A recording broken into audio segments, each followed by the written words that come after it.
Hello dear students, welcome to Kamal Academy. I hope you are following my lessons. I do hope that you are preparing well for the examinations that the schools have announced that they will be conducting online of course. So आगे बढ़ते हैं अपने इस literature की श्रृंखला में. अभी तक थोड़ा बहुत हमने मर्चेंट ऑफ वेनिस कर लिया है, कुछ पोएम्स कर ली हैं और अब कैचअप करने की बारी है स्टोरीज की तरफ. So today I am going to do a story with you by R K. Narayan, a horse and two goats.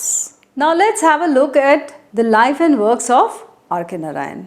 R.K. Narayan was born in Madras into a Brahmin family. Okay, now Brahmin family is considered to be an upper caste. So needless to say that he grew in an environment where he was given good education, good upbringing, and he assimilated a lot of knowledge. After some years, his family shifted to Mysore. But he stayed back with his grandparents and he had a great bonding with his grandmother. वो अपनी grandmother के साथ अक्सर समय बिताते थे. उनकी grandmother उन्हें बहुत सारी कहानियाँ बताती थी.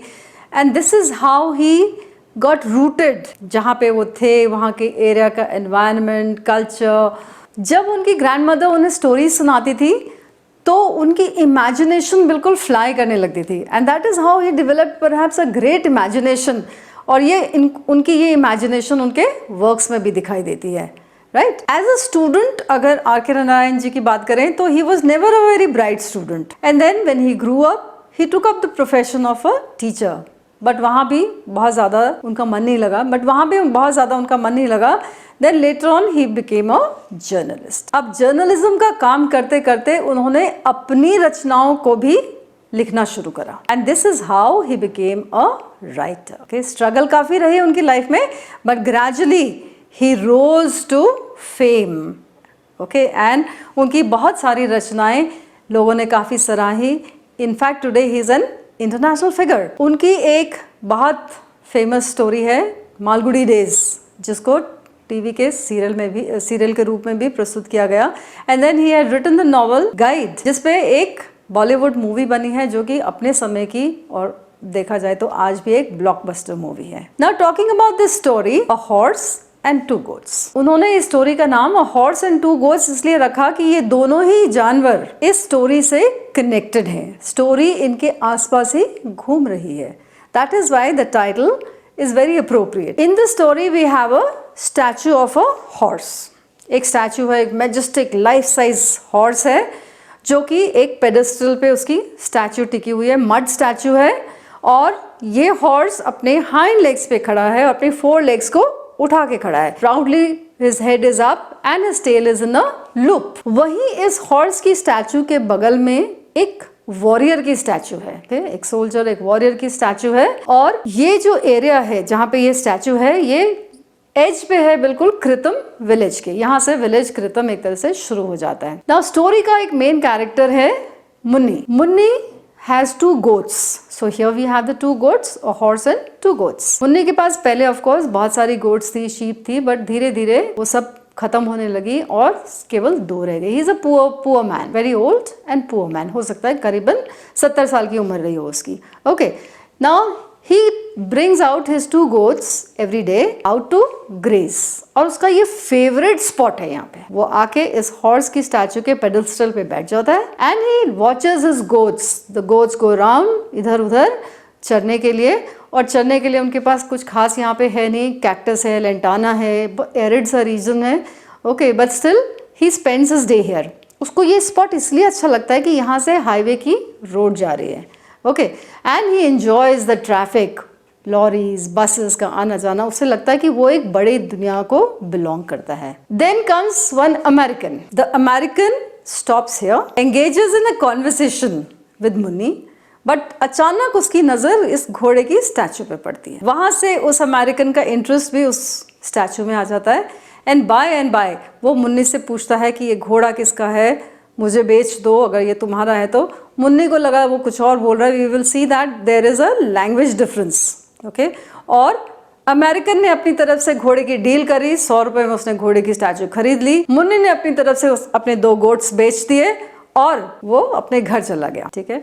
Now this American carries the statue with the help of some people whom he has stopped. उनकी किसी की लॉरी को इसने रोक के मदद मांगी और उनकी मदद से घोड़ा अपनी गाड़ी में डाल के, अपनी कार में डाल के वो वहां से ले गया. Now Munni goes home with 100 rupees and his wife is very angry कि ये कहाँ से मिले, कहाँ चोरी करके आया. उसने कहा नहीं मैं तो अपनी दोनों गोट्स को बेच कर आया हूँ.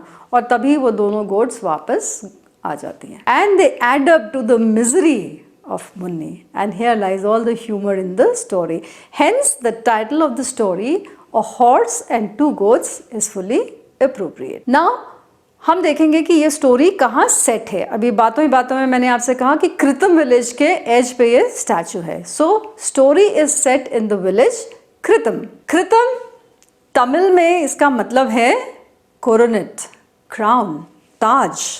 ओके एक सुनते ही ऐसा लगेगा कि बहुत ग्रैंड नेम है, बट अगर हम कृतम की बात करें तो ये नाम और पहचान बिल्कुल भी मैच नहीं करते. डिस्ट्रिक्ट सर्वे मैप्स आपने देखे हैं तो राइटर कहता है कि डिस्ट्रिक्ट सर्वे मैप पे भी कृतम जो है बिल्कुल इनसिग्निफिकेंट सा एक छोटा सा डॉट ही होगा. और survey maps as you know are large scale maps.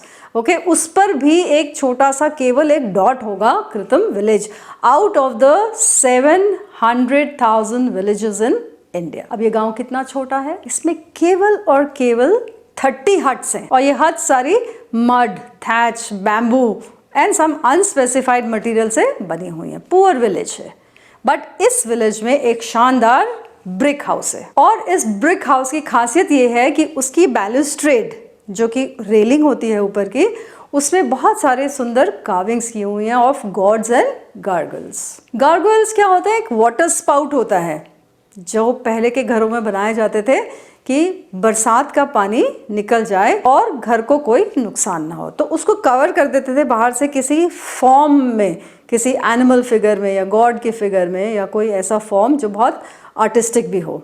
Okay so इस ब्रिक हाउस पे भी कुछ ऐसा ही बना हुआ था. बाकी सारे ऑफ कोर्स हट्स हैं. राइट अब देखते हैं हमारे मेन कैरेक्टर मुन्नी को. Munni is an old man, perhaps 70 years, जैसे मैंने बताया. एंड एक समय था जब उनके पास अच्छा खासा भेड़ बकरियों का एक झुंड था, करीबन 40. समय गुजरता गया और धीरे धीरे ये उसका जो भेड़ बकरियों का जो स्टॉक था वो कम होता गया और आज केवल 2 गोट्स रह गई हैं. He belongs to a low caste. तो उसका घर भी कृतम विलेज के कॉर्नर पे जाके है, 4th स्ट्रीट में. 4 ही स्ट्रीट्स हैं वहाँ पे, 30 घर हैं और उनमें से भी सबसे आखिरी स्ट्रीट पे अब सबसे आखिरी घर इसका है. ऑफ कोर्स बहुत पुअर सराउंडिंग्स हैं, इसका हट भी बहुत पुअर है और उस हट में ये अपनी वाइफ के साथ रहता है. इसकी वाइफ और इसके बीच नोकझोंक होती रहती है बिकॉज ऑफ कोर्स जब पॉवर्टी है इतनी, तो जब खाने पीने को कुछ नहीं होगा, wife will ask every day क्या कमाया, क्या लाए घर पे. ओके एंड हस्बैंड जब घर आएगा वो पूछेगा क्या बनाया, क्या है खाने को. ओके सो इस तरह की नोकझोंक उनकी चलती रहती है. अब मुन्नी का क्या काम है, रोज गोट्स को चलाना है और अपनी फेवरेट स्पॉट पे जाके वो बैठ जाता है हॉर्स के पेडेस्टल पे.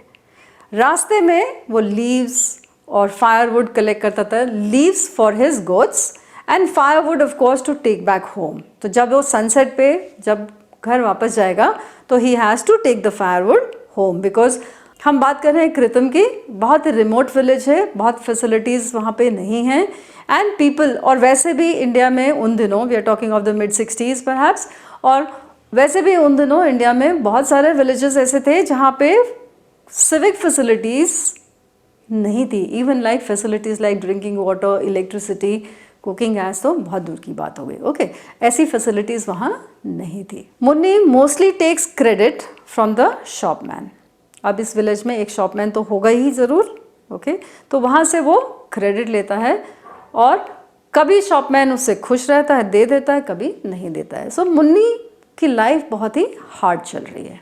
Okay very hard days he is having. अब मुन्नी करीबन 70 साल का है तो उसकी वाइफ भी ऑलमोस्ट उतनी की होगी, 2 साल छोटी है उनसे, तो 68 ईयर्स की होगी.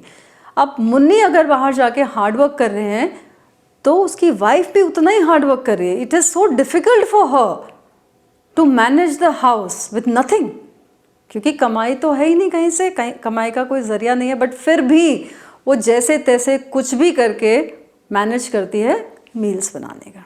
उसका दिन शुरू होता है डॉन पे, सो अर्ली, इतनी सुबह वो उठती है, आग जलाती है, मट्टी के पॉट पे पानी गर्म होने रखती है, उसमें मिलेट्स उबालती है, मिलेट्स का ब्रेकफास्ट बना के उसमें नमक डाल के मुन्नी को देती है। That is his first meal. जब वो जाएगा बाहर, उसको फिर से मिलेट्स को थोड़ा हार्ड बना के, उसके बॉल टाइप उसका बना के अनियन के साथ उसको दे देती है कि ये लंच के लिए जाएगा, लेके जाएगा, जिससे कि दिन भर वो बाहर रहेगा। And then she has to worry about the evening meal, कि शाम का खाना कहाँ से आएगा, कैसे होगा, क्या करना है।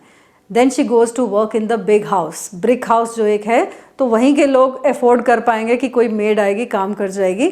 सो वहाँ जाके वो कुछ भी काम करती है, झाड़ू पोछा धुलाई, कुछ भी जो उससे कहा गया है काम करने का वो करती है। और maybe in some other houses also she works and she manages to get something to cook a meal for the evening. Story में एक अमेरिकन है, ये अमेरिकन अपनी येलो स्टेशन वैगन में कृतम में एंट्री लेता है, हाईवे से आता है, बहुत स्पीड में आ रहा है और मुन्नी के सामने आके गाड़ी इसकी cut cut cut cut cut करके गाड़ी बंद हो जाती है वहीं पे। And he engages in conversation with Munni. अब वो इंग्लिश में बात किए जा रहा है, मुन्नी तमिल में बात किए जा रहा है, दोनों के बीच बातचीत हो रही है, बट ना वो इसकी बात समझ रहा है ना वो इसकी बात समझ रहा है। बातों ही बातों में we learn that the American is from New York and he works in the Empire State Building. The shopman is also one of the characters of the story.